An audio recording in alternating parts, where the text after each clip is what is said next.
guys, we are going to create this cute look today using only one palette from Mars Cosmetics.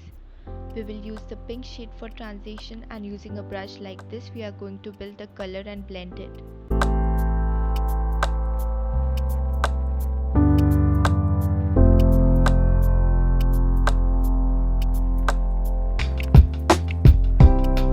Now using this purple shade we will create a smooth color gradient. We will apply this shade only in the crease area using a smaller dense brush and blend it.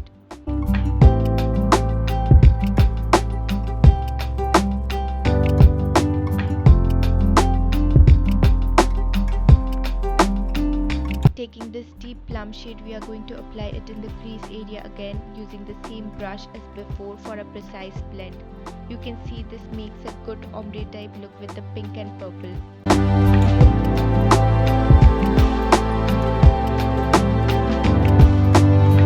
Now taking a tiny amount of concealer, we are going to dab and blend it in the inner part of the lid so we can have a sticky base for the next color.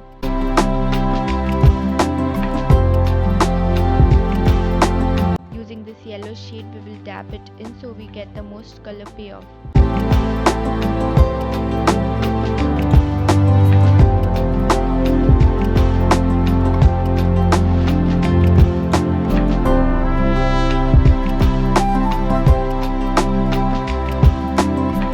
We will apply the same plump and yellow shade on the lower lash line as well.